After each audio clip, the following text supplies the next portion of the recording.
Hello, ladies and gentlemen, and welcome once again to our virtual classroom. Today, we're going to be going over dividing decimals. And to do that, let's just jump right into it because division is,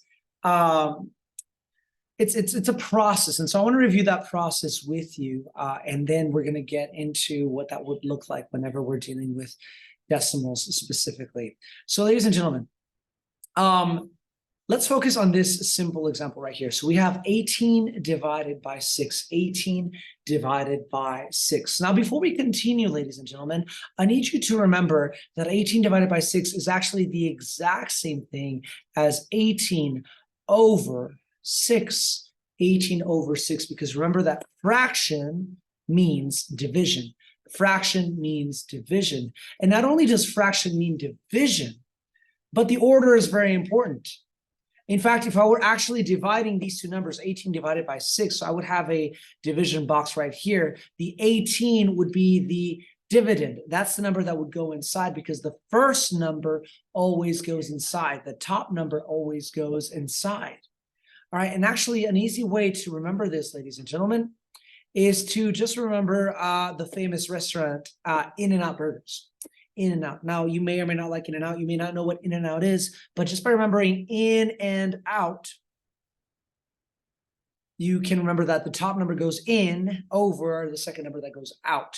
So since the 18 is the top number, that goes inside the division box, whereas 6 goes outside. And that is always the case. In fact, ladies and gentlemen, if rather than 18 divided by 6, we had 6 divided by 18, then that would be the same thing as 6 over 18. And the 6 would go inside and the 18 goes on the outside. Because remember, the top number goes in, the bottom number of the denominator goes out. So be very careful. Do not assume that the largest number goes inside. That is not true. That may be true, but only if it's the first number. So the first number always goes inside the division box. The first number always goes inside the division box. All right. Sorry about that. So in this case, ladies and gentlemen, we have 18 divided by 6. And how would I actually work this out? Well, ladies and gentlemen, please remember that you would take that number, the divisor on the outside, and you would try to evaluate it with each of the digits. So in this case, 6, you can ask yourself, can 6 go into 1? And no, it does not. So I'm going to put a 0. But does 6 go into 18? And yes, it goes in 18 exactly 3 times. 6 times 3 is indeed 18. We subtract them. 18 minus 18 is 0. Now, at this point, if I had other numbers to evaluate, or if I had a remainder, then I would have a decimal right here, and I would just keep bringing down zeros. But at this point, since it fits exactly 3 times into 18, I do not have to continue. All right, so 18 divided by 6 is 3. Well, ladies and gentlemen, what if I had a similar example, but this time we had 1.8 divided by 6, 1.8 divided by 6. Now, remember, 6 is the same as 6.0. So technically, they both have decimals, but we're going to treat the 6 as if it does not. All right, so 1.8 divided by 6. Remember, ladies and gentlemen, the first number goes inside. The first number goes inside. So in this case, we would have 1.8 inside, and 6 would be our divisor on the outside. And ladies and gentlemen, when there's a decimal on the inside, we just divide normally. We divide normally. The only difference is that our quotient, our answer, is going to have a decimal right here. We just move the decimal up. So again, the only thing that I'm doing, and if I can start over, is we have the first number goes inside, and the second number goes on the outside, and we divide normally. The only difference is that now we're going to have a decimal right here. All right, so 6 cannot go into 1, but it does go into 18 exactly 3 times. 6 times 3 is 18. Again, we already moved the decimal up, so we just treat this like a regular 18. And we have a remainder of 0. Ladies and gentlemen, my answer would be 0 and 3/10. So even though the numbers look similar, notice how different my answer was. On the previous problem, my answer was 3. 18 divided by 6 is 3, but 1 and 8/10 divided by 6, my answer is 3/10. So far, ladies and gentlemen, if there's a decimal on the inside, there is no real difference, we just move the decimal up. But where things start to get really interesting, ladies and gentlemen, is if there's a decimal on the outside, if there's a decimal on the divisor. So let's begin with this example. We have 18 divided by 6 tenths. 18 divided by 6 tenths. Well, number one, ladies and gentlemen, we want to first set it up. And remember that the first number goes on the inside. So I have my division box right here. I put 18 on the inside and 6 tenths goes on the outside. 6 tenths goes on the outside. Now, do bear in mind that 18, while we don't see it, it does have a decimal. Okay, there is a decimal right there. 18 is the same thing as 18.0. So do keep that in mind. That is going to be relevant later. But there is no, whether or not there's a decimal on the inside doesn't really matter. But notice that there's a decimal on the outside. There is a decimal on the divisor. And ladies and gentlemen, we do not like decimals on the outside. We do not. In fact, we hate decimals on the outside.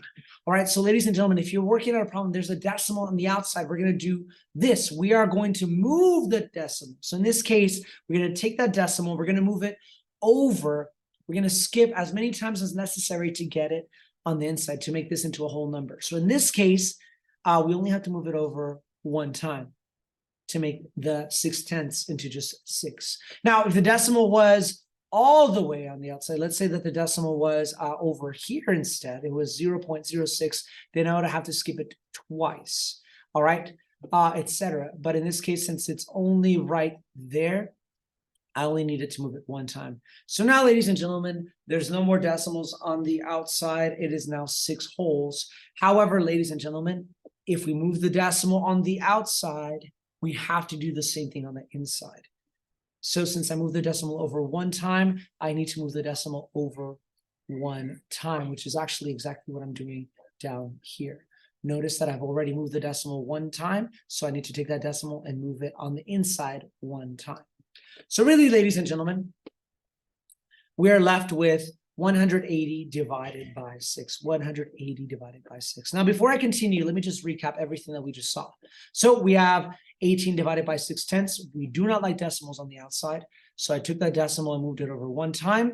And whatever I did to the outside, I must also do to the inside. So I must take the decimal and move it over one time. Remember that we do have that 0 right there. And so, ladies and gentlemen, I am left with 180 divided by 6.